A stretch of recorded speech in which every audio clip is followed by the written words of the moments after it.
ये मनुष्य इतना चिंता, टेंशन, दुख, असमंजस, उलझन का शिकार क्यों होता है? बचपन में जो खुशियां थी वे खुशियां जवानी में कम हो गई। जवानी में जो थोड़ा सा आनंद था, बुढ़ापा आते आते वो भी विदा हो जाता है। और जीवन भर मनुष्य को दुख देने वाला कोई मनुष्य ही होता है। आप पशु पक्षियों से उतना दुखी नहीं है जितना मनुष्य से दुखी है। तो इस दुख से पार होने का उपाय क्या है? चिंता और असमंजस, टेंशन और तनाव, इससे क्या हानियां होती है? महात्मा विदुर कहते हैं, जब मनुष्य चिंता करता है तो संतापाद भ्रष्टति रूपम, उसके सुंदर रूप का विनाश हो जाता है। इसलिए आप देखते होंगे कि ज्यों-ज्यों मनुष्य की उम्र बढ़ती है त्यों-त्यों उसका चेहरा बदसूरत होता चला जाता है।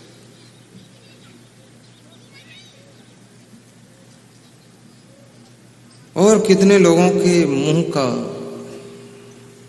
शक्ल इतना बिगड़ गया है,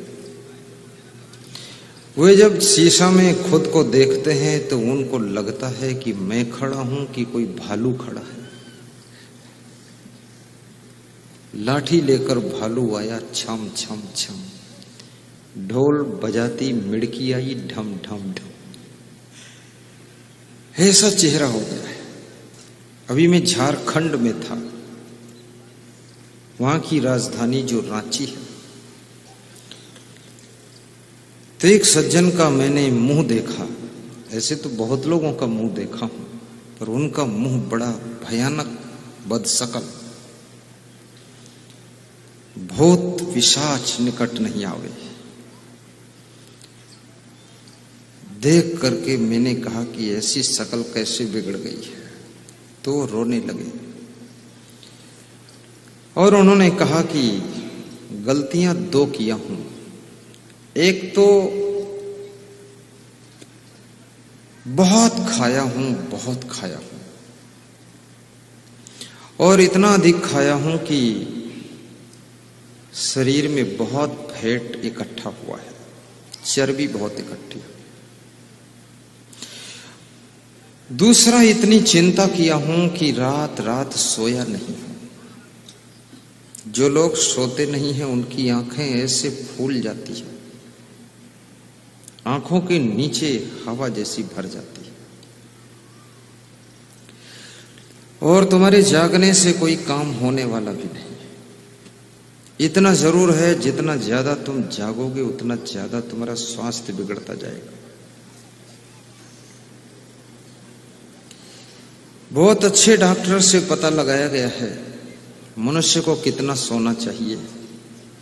तो डॉक्टर ने बताया है 7 घंटा तो सोना ही चाहिए।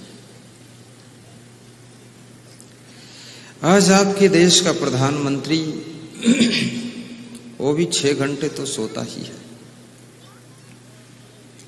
10 बजे, 10:30 बजे वो सो जाता है और सवेरे 4:45 पर उठ जाता है।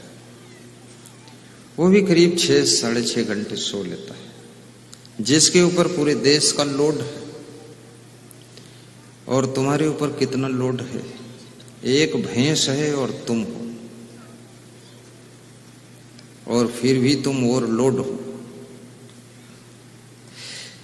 और कितने लोग सोचते हैं पूरे परिवार का भार सब हमारे ऊपर ही है, बहुत चिंता करते हैं। तुम्हारी दशा ऐसे है जैसे एक बैलगाड़ी जा रही थी, उस बैलगाड़ी के नीचे एक कुतिया जा रही थी और कुतिया बहुत कराह रही थी। तो किसी गांव में बैलगाड़ी निकलती है, तो गांव की दूसरी कुतिया ने उससे पूछा कि बैलगाड़ी तो बैल खींच रहे हैं, तू बैलगाड़ी के नीचे नीचे चल रही है, तू क्यों करा रही है? तो उसने कहा, ये बैलगाड़ी का वजन तो मेरे ऊपर ही सब है। देखने में लगता है कि बैल खींच रहे हैं, बाकी ये लोड तो मेरे ऊपर ही। तब तक योगान योग बैलगाड़ी के पहिए का धुरा टूट गया और बैलगाड़ी गिरी तो उस कुतिया की रीढ़ पर गिरी और कुतिया की रीढ़ टूट गई। कुतिया नीचे दबी तड़प रही थी। तब दूसरी कुतिया ने कहा कि अगर बैलगाड़ी का लोड तेरे ऊपर था तो बैलगाड़ी गिरी है तो तू दब कैसे गई है, क्योंकि तू तो बैलगाड़ी को थामे हुई थी। तो उसने कहा कि अब मुझे पता चला कि बैलगाड़ी का लोड मेरे ऊपर नहीं था, बैलगाड़ी तो बैल खींच रहे थे, हम खाम नीचे चल के करा रहे थे। ऐसे कितने लोग खाम अपने परिवार का ओवरलोड लादे हुए हैं। ये परिवार तो अपनी व्यवस्था सिस्टम से चलता है, तुम फालतू टेंशन मत लीजिए। समय पर सो जाइए, खाने के समय खाइए, सोने के समय सोइए, हंसने के समय हंसिए और काम के समय काम कीजिए, आराम के समय आराम कीजिए। ये जिंदगी जीने का फार्मूला है, यहीं से सुख की शुरुआत होती है।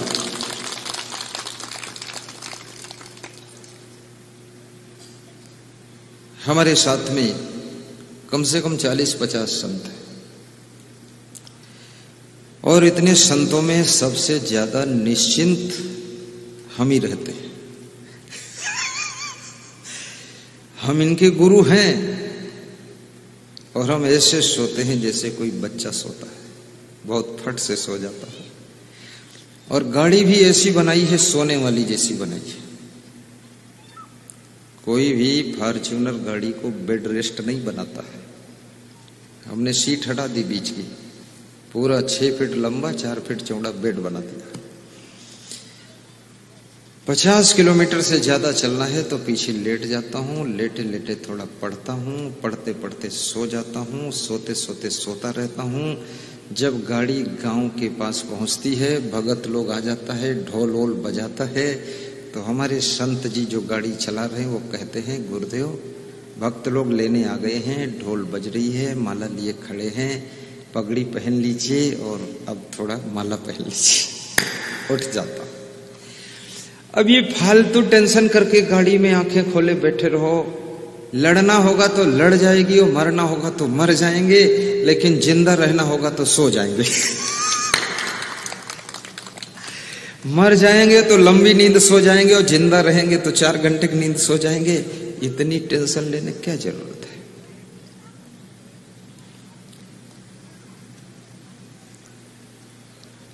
और हमारे पास में हमारे साथ संत भी ऐसा है, महान संतों की टीम है, बुद्धिमान संतों की टीम है। सावधान हो इष्ट सदा ही, अपने काम में पूर्ण रहाई। अपने अपने कार्य में सब कंप्लीट रहते हैं। किसी को ट्रेन पकड़ना होता, मैं कभी नहीं जगाता हूं कि तुम उठो ट्रेन छूट जाएगी। आपको पकड़ना है तो पकड़िए, और नहीं पकड़ना तो छोड़िए, फिर दूसरे दिन पकड़ लेना। उसके लफड़म क्यों फंसोगे? ट्रेन उसको पकड़ना है और रात भर हम जाग रहे हैं, हम क्यों जागे? तुम्हारे बच्चे को पढ़ना है, वो कुंभकर्ण की तरह सो रहा है और उसकी माँ डंडा लेकर बैठी है, नालायक को जगा रही है कि उठो लाल आंखें खोलो, चाय लाई हूं मुंह धोलो, बीती रात कमल दल फूले, उनके ऊपर भौरे झूले, उठ जा कुंभकर्ण। वो सो रहा है। पढ़ने वाला पढ़ना नहीं चाहता है और जिसकी पढ़ने की उम्र निकल गई वो डंडा लेकर उसको पढ़ा रहा है। वो कैसे पढ़ेगा? पढ़ने वाले लोग अपने आप जागृत हो जाते हैं। मेरे गुरु ने कभी मुझसे नहीं कहा कि तुम पढ़ो, कभी भी। जब सब सो जाते थे तो मैं उठता था, रात में 1 बजे तक खड़े खड़े कहीं बल्ब जल रहा है, उसकी रोशनी में श्रीमद् भगवत गीता लेकर 2 घंटे में 29 श्लोक याद करके तब सोते थे, पैरों में मच्छर काटते थे। तब कोई पंखा चलाने वाला भी मेरे पास नहीं था कि पंखा डुलाए। ये तो सब संत बाद को आए हैं। जिसको जो करना है उसको खुद फिक्र होना चाहिए। दिवाली का समय था, माँ बाप घर की सफाई में लगे हुए थे, तो बाप के हाथ में एक मार्कशीट आई और मार्कशीट में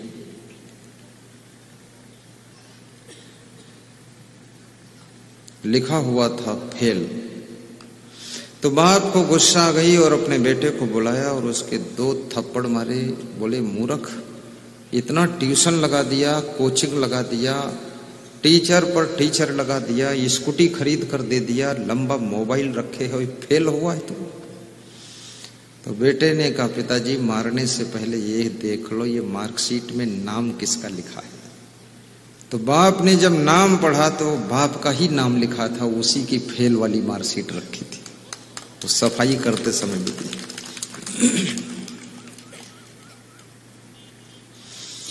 लेकिन ये भी याद रखना, आपका बाप फेल हो गया इसका ये मतलब नहीं कि तुम भी फेल हो जाओ।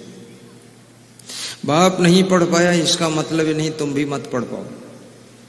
बाप महान नहीं बना इसका अर्थ ये नहीं कि तुम भी शैतान बनो। नहीं, बाप बाप है, आप हैं। बाप जो बना उतना ठीक है, और तुमको जो बनना है वो बनने के लिए तैयारी कीजिए, संकल्प लीजिए। नरेंद्र मोदी प्रधानमंत्री का बाप कब प्रधानमंत्री बना था, लेकिन आज वह प्रधानमंत्री बने। मायावती का बाप कब मुख्यमंत्री बना था, वो मुख्यमंत्री बनी। और मुलायम सिंह का बाप कब मुख्यमंत्री बना था, वो मुख्यमंत्री बने। याद रखना, बाप जो बना है ठीक है, नहीं बना वो भी ठीक है, लेकिन आपको जो बनना है उसके लिए संकल्प लेकर के काम करना शुरू कीजिए। तुम्हारी मां पढ़ी लिखी हो न हो,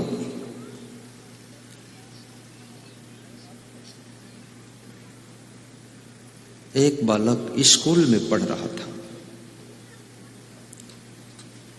शैतान बहुत था, बच्चों को पीटता था। मास्टर कुर्सी पर बैठने चलते थे तो कुर्सी पीछे हटा लेता था तो मास्टर नीचे गिर जाते थे। बहुत शैतान था। मास्टरों की साइकिल की हवा निकाल देता था। खुराफात में नंबर 1। सब शिक्षक परेशान हो गए, स्कूल के विद्यार्थी भी हैरान हो गए। तो शिक्षक ने इंग्लिश में एक लेटर लिखा और उस लेटर को उस बालक के हाथ से उसके घर भिजवाया। उस बालक का बाप पहले ही मर चुका था, केवल मां थी,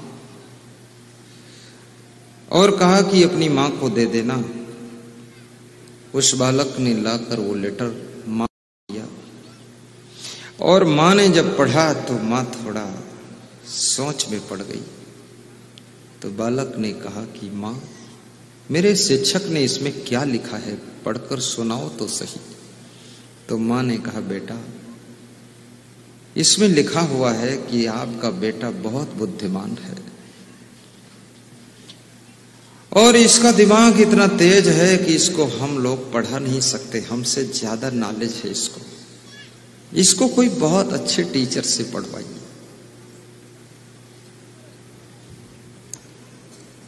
इसको हम लोग कम बुद्धि के नहीं पढ़ा सकते और ये बहुत महान बनेगा, आगे बढ़ेगा, उन्नति करेगा। बालक बहुत खुश हो गया कि मैं बुद्धिमान हूं, महान हूं, भविष्य अच्छा है। और वो बालक आगे चल करके वैज्ञानिक बन गया, जिसने 2500 रिसर्च किए। ये माइक उसी का रिसर्च किया हुआ है, ये फोटोग्राफी कैमरा उसी का खोजा हुआ है, ये लाइट, ये बल्ब उसी के खोजे हुए है। ऐसे उसने 2500 रिसर्च किए और वक्त के अनुसार, प्रकृति के नियम के अनुसार उसकी मां की मृत्यु एक दिन हो गई। मृत्यु होना इस संसार का शाश्वत नियम है। आपकी पत्नी की भी मृत्यु हो सकती है, आपकी भी मृत्यु हो सकती है, आपके पिता माता की भी मृत्यु होगी, आपका नौजवान बेटा भी यमराज के घर वापस जा सकता है। इस लोक का नाम ही मृत्यु लोक है, लेकिन किसी की मृत्यु में आप इतना अधिक दुखी होकर, व्यथित होकर अपने कर्तव्यों से विचलित मत होइए। आपकी पत्नी मर गई है तो पत्नी के जो कार्य शेष बचे हैं उनको भी आप पूरा कीजिए। रोने के लिए मत बैठिए। गली गली में फिल्मी गाने गा गा करके और अपनी पत्नी का नाम उसमें जोड़ जोड़ करके और दूसरों को सुना सुना करके और धीरे धीरे रो रो करके ये सब नखरा छोड़ दीजिए। तुम्हारी पत्नी हो या भगवान राम की पत्नी हो या कृष्ण की राधा हो, सभी की मृत्यु होगी। तुम इतना मोह क्यों करते हो, इतनी आसक्ति क्यों बनाते हो? और मृत्यु तो एक समझने की बात है। जिस दिन से तुम्हारा जन्म होता है उसी दिन से तुम्हारी मृत्यु शुरू हो जाती है। कुल उम्र तुम्हारी 100 वर्ष की है। याद रखना, अगर 10 वर्ष तुम जी चुके हो तो इसका अर्थ क्या हुआ? 100 वर्ष में 10 वर्ष तुम खर्च कर चुके हो, अब 90 वर्ष और जीना बचा है। यानी 100 वर्ष में 10 वर्ष मर चुके हो, अभी 90 वर्ष और मरना बचा है। अब 10 वर्ष मर चुके हो, उस मरने का किसी को दुख नहीं है। हर मां कहती मेरा बेटा 10 वर्ष बड़ा हो चुका है, हर मां कहती मेरा बेटा 20 वर्ष का बड़ा हो चुका है, और हर दादी कहती है मेरा पोता अब जवान हो चुका है, 25 साल का है, अब शादी होगी, बहू आएगी। लेकिन तुमको दिखाई नहीं देता है मोह के कारण कि तुम्हारा बेटा 20 वर्ष छोटा हो चुका है। कुल उम्र में 20 वर्ष ये खर्च कर चुका है तो 20 वर्ष कम हो चुका है, 20 वर्ष ये टोटल में छोटा हो चुका है, ये 20 वर्ष मर चुका है। अब इसको 80 साल और मरना बाकी है, 80 साल और जीना बाकी है, 80 साल और खर्च करना बाकी है। तुमको उधर से दिखाई ही नहीं देता है, तुम इधर से देखते हो कि 20 साल का बड़ा हो गया है, पर सच्चाई ये है कि कुल उम्र में 20 साल छोटा हो गया है। अगर इस सच्चाई को समझ जाओ तो किसी की मृत्यु से तुम व्यथित नहीं होगे, घायल नहीं होगे।